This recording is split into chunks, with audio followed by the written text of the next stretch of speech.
Welcome back जनाब। आगे बढ़ते हैं और ज़रा लाहौर आपके लिए चलते हैं, जहां का रिहायशी 13 साला अहमद, देखिए इसकी उम्र कितनी छोटी है लेकिन काम बहुत बड़े हैं। जहाज़ उड़ाने का माहिर है जनाब। असली जहाज़ उड़ाना हो या फिर रिमोट कंट्रोल जहाज़ों के करतब दिखाने हो, अहमद हर काम जो है, मतलब छोटा काम है या बड़ा काम है, बेहतरीन तरीके से उसको सर अंजाम देता है। आज अहमद से बहुत बातें हम करेंगे, जानेंगे कि ये शौक पैदा कैसे हुआ, लेकिन पहले आपको मैं रिपोर्ट दिखाती हूँ। छोटी सी उम्र मगर शौक हैं बड़े बड़े, रनवे पर जहाज को चलाना और फिर देखते ही देखते आसमान को छू जाना। अहमद ने कम उम्री में जहाज चलाकर सबको हैरान कर दिया। सिविल एविएशन के कवानीन अगरचा 18 साल की उम्र से पहले जहाज चलाने की इजाजत नहीं देते, लेकिन ट्रेनर साथ हो तो तरबियती परवाज की जा सकती है। अहमद ने घर पर रिमोट कंट्रोल और इंजन वाले जहाज भी बना रखे हैं। सेस्ना H540 हो या sensation, 3D plane trainer engines की असेंबलिंग अहमद मुहारत से खुद करता है।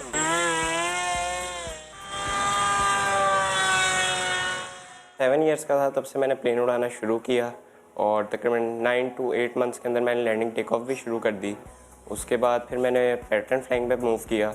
वो प्लेन थोड़े से डिफ़िकल्ट होते हैं, वो काफ़ी ज़्यादा फास्ट होते हैं। फिर जो नेक्स्ट स्टेप था मेरा वो था 3D प्लेन्स का। अहमद मुस्तकबिल में अपने जैसे कम उम्र बच्चों को ये हुनर सिखाने की ख्वाहिश रखता है। जहाज को तैयार करने से लेकर उड़ाने तक का सफर अहमद के लिए मुश्किल जरूर था, मगर अब बड़े से बड़े जहाज उड़ाना इसके बाएं हाथ का खेल है। कैमरामैन इशफाक अब्बासी के साथ आयशा आता, समा, लाहौर।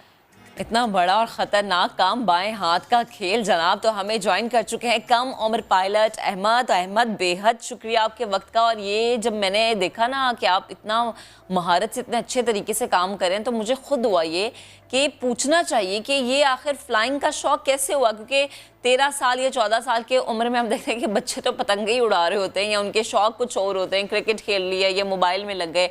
आपको ये शौक़ कैसे पैदा हुआ? फ्लाइंग का शौक़ वैसे मुझे बचपन से था। एविएशन से काफ़ी ज़्यादा मुझे लगाव था। मैं इवन क्लास के अंदर भी पेपर्स के प्लेन बना के उड़ाया करता था। और फिर जब घर आया करता था तो ऊपर से असली प्लेन अगर गुजरना तो उनको फ़ौरन बाहर निकल के देखना, जब तक वो चले ना जाए उनकी आवाज़ सुनते रहना।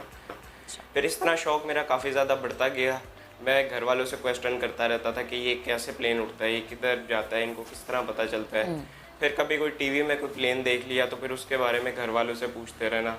फिर इस तरह मैं बहुत ज़्यादा घर वालों से ज़िद शुरू कर दी कि मैंने प्लेन उड़ाना है, प्लेन उड़ाना है। तो ज़ाहिर सी बात है, एक 7 साल का बच्चा होता है तो उसको देख लेते हैं कि यानी देखते हैं, छोड़ देते हैं इस तरह ही क्या कह रहा है। लेकिन मेरे बाबा ने मेरे साथ ऐसा नहीं किया।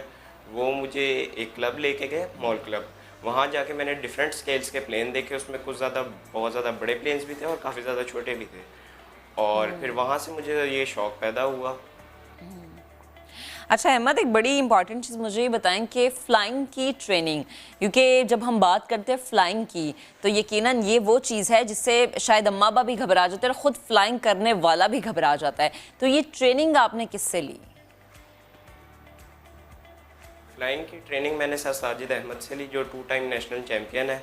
तो उन्होंने मुझे प्लेन उड़ाना सिखाया। हालांकि काफ़ी ज़्यादा मुश्किल था, एक 7 साल का बच्चा होता है तो उसके लिए काफ़ी ज़्यादा मुश्किल होता है। शुरू में मुझे काफ़ी ज़्यादा समझ नहीं आती थी, लेकिन आहिस्ता आहिस्ता मुझे समझ आनी शुरू हो गई कि इसका फ्यूल कैसे बनता है, इसके अंदर सर्वोज हैं, एलिवेटर किधर है, एलरॉन्स किधर है, रडर किधर है, थ्रॉटल किधर है। तो आहिस्ता आहिस्ता समझ आनी शुरू हो गई। 7 to 8 मंथ्स के अंदर मैंने अपनी लैंडिंग टेक ऑफ कंप्लीट कर ली। अच्छा। फिर उसके बाद मैंने पैटर्न प्लेन्स की तरफ मूव करना था, तो वो थोड़े ज़्यादा एक्सपेंसिव हो जाते हैं।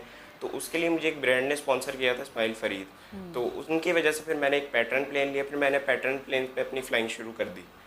अच्छा अहमद, एक और चीज़, जो कि आपकी उम्र के बच्चे हैं और वो ये काम करना चाहते हैं या आपको देख के उनमें शौक़ पैदा हुआ है, तो कितना आसान या कितना मुश्किल होता है किसी भी इंसान के लिए कि जब वो असली जहाज़ उड़ाए, उसमें बैठे, तो कंट्रोल, यानी उन जहाज़ों का जो कि आप ज़मीन पे रह के अपने हाथों में लेके, जिनका कंट्रोल आपके हाथ में होता है, आप उड़ा रहे होते हैं, और ख़ुद असली जहाज़ में बैठना और उसको उड़ाना, कितना मैच करता है ये?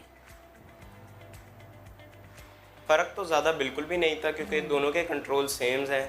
अच्छा। दोनों को एलिवेटर, एलरॉन, रडर तकरीबन सेम ही होते हैं। तो मुझे पता था कहाँ पे इसको एलिवेटर देना है, कितना इसको मोड़ना है ताकि ये स्टॉल ना हो, किस तरह इसको उड़ाना है। तो ये इतना मुझे इसकी नॉलेज थी। ठीक, अच्छा अहमद, क्या प्लान है आपका कि आगे फ्यूचर में आपने क्या करना है, क्या गोल्स हैं आपके? क्या पायलट, अब मुझे तो लगता है पायलट बन ही गए हैं आप, लेकिन फिर भी किस चीज़ की तरफ अब ज़्यादा फोकस है आपका? एक बच्चा है जो 17 ईयर्स का है, इंडियन। उसने 17 ईयर्स के अंदर अपना प्लेन उड़ाया, खुद सोलो फ्लाइंग की। तो मैं चाहता हूँ मैं उसका रिकॉर्ड ब्रेक कर दूँ, क्योंकि मैं 14 ईयर्स का हूँ, तो मैं आसानी से उसका रिकॉर्ड ब्रेक कर सकता हूँ। ठीक है अहमद, बेहद शुक्रिया, और आपका अज़्म बड़ा अच्छा है। अल्लाह पाक आपको इसमें कामयाबी भी दे, हमारी तो यही दुआ है, और आप इसी तरह से पाकिस्तान का नाम रोशन करते रहें।